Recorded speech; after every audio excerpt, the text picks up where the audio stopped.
Campaign 2024 heating up in a field that has been mostly static in the polls. One candidate has shown some movement in recent weeks. What is her message for America, and can she go all the way? Let's welcome in former South Carolina governor and former United States ambassador to the UN, Nikki Haley. Governor, thank you so much for making time for us today. We appreciate it. Absolutely. Thanks for having me on. So, Governor, we've all seen the polls. You have too. Donald Trump wants people to believe that this is all wrapped up. What do you say to voters out in Iowa or New Hampshire, other places, who think this primary is over before it started? Well, we're in Iowa now. We're in Des Moines. I was there yesterday driving a combine, and today we had a town hall. We had hundreds of people at a town hall yesterday. You can't see that on the ground. There are a lot of people showing up. There are a lot of people interested in a new generational leader. We feel the momentum. We've felt it since the debate. The phones haven't stopped ringing. We've got people going to NikkiHaley.com to contribute. But at the end of the day, people want a government that works for them, and they're tired of working for government. They want to know that we're going to do something to actually bring inflation down, that we're going to fix crime, that we're going to bring transparency in the classroom, that we're going to close our borders, and that we're going to have national security. And so I think we're just getting started, and I think that we're feeling good momentum, and we're just going to continue. Some interesting numbers out of Quinnipiac, a polling firm, this week shows that some 48% of GOP voters are actually open to changing their minds on their choice for president. And majorities polled seem to be very concerned about President Trump's legal issues. I've talked to Republicans in Iowa and New Hampshire. They want to win next November. Do you believe that despite a strong base of support, that the former president will have significant trouble winning a general election next year? Well, look, I think President Trump was the right president at the right time. But I don't think he's the right president going forward. I agree with a lot of the policies that he did. But we really need to focus on the fact that we cannot have a President Kamala Harris because our country won't survive it. So we have to have a candidate that can win a general election. Republicans have lost the last 7 out of 8 popular votes for president. That's nothing to be proud of. We should want to win the majority of Americans. We have to start going forward. We've got to leave the negativity in the past behind us, and we have to focus on who can win in a general election. And I think that's what we're hearing a lot of people talk about in Iowa, New Hampshire, and South Carolina, is they don't want a President Kamala Harris, and they want to know that there's someone that can go in there and win the general. And I'm going to do that. Governor, quick follow-up on that. So you believe that Joe Biden will not be the Democrat nominee in 2024? I think you look at him now. I think that he's going to run the race because they think that he can beat everybody else, although the CNN poll came out and said I was the only one that could beat him, and I could beat him by 6 points. But look, they're running it so they can put Kamala in. No one in their right mind thinks that Joe Biden is going to serve out this next term. I think he's going to run this race because they think he can win, and I think Kamala Harris is going in, and that should send a chill up everyone's spine. Former President Trump sat down recently for a one-on-one interview with Megyn Kelly. He was asked point blank if a man can become a woman. Here was his response. Watch. Can a man become a woman? In my opinion, you have a man, you have a woman. I think part of it is birth. Can the man give birth? No. Governor, a lot of folks online were confused by his hesitation there. You've been a champion for women's rights. Was the former president's answer an adequate response to that question, in your view? Look, I mean, I'll let him respond the way he wants to, but I'll tell you, look at what Johns Hopkins University, they just defined a woman.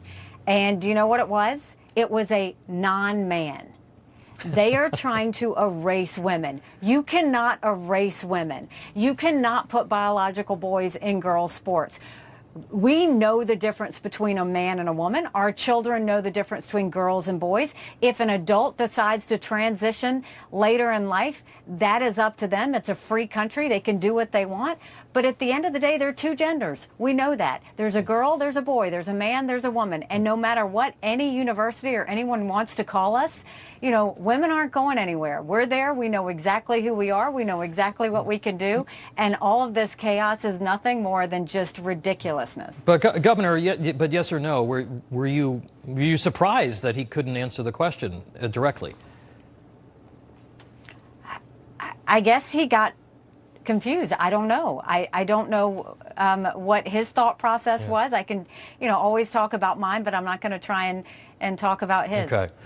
Washington governor bracing for a showdown over spending that could force what they call a government shutdown. We know it's not really a government shutdown. The government still functions. But you've been a governor. You've had to manage a budget. You've had to deal with the legislature. If you were the president right now, how would you handle the president's standoff? And what would your message be to members of your party in Congress? This is infuriating. I mean, we are $32 trillion in debt. We're having to borrow money just to make our interest payments. China owns some of that debt. Biden has sent us down the spiral of socialism, but our Republicans have done this too. I would get them in a room and say, you have to figure this out. You've got a group of Republicans that are saying we're not going to pass a budget until you cut spending. Why aren't we cutting spending? Why can't we do that? All of your viewers have to balance a budget. I had to balance a budget as governor. It is time that Congress learned to balance a budget. It's why I've said we'll stop the spending, we'll stop the borrowing, we'll eliminate the earmarks that Republicans opened back up, and I'll veto any spending bill that doesn't take us back to pre-COVID levels. We don't need to be passing budgets where we say, okay, we did this last year, now let's add to it. Let's go from the bottom up and say, what do we have to have? And start from zero up. We've got to change the focus of Washington. They're spending like drunken sailors, and the taxpayers are tired of it. Yeah, people are tired of it. And in my exit question to you, I want to talk about the economy. And here's President Biden from earlier this week talking about who Bidenomics is supposedly helping. Watch. We've seen record lows in unemployment, particularly, and I've focused on this my whole career, particularly for African Americans and Hispanic workers and veterans. Workers without high school diplomas. It's kind of a curious answer there. Governor, people don't seem to be that concerned about job security, but they are very concerned about consumer prices, inflation, and their personal budgets. What do you tell people when they approach you with that on the campaign trail? Look, I mean, Bidenomics, Biden can say whatever he wants about Bidenomics.